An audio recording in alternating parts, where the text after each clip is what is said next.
The culture at Unity is very welcoming. It's very lively here. Unity Grammar's culture is unique in the sense of Islam resonates from the moment you walk into the school and the moment you leave the school. So Unity Grammar has instilled a culture of respect, trust and collegiality. And it's a place where there's a lot of growth and opportunities for not only staff and students, but also the whole community. Look, first and foremost, there's the Islamic Brotherhood element. They are one unit.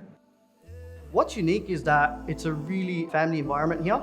And, the boys have really established a really great brotherhood and the girls have established a sisterhood with each other.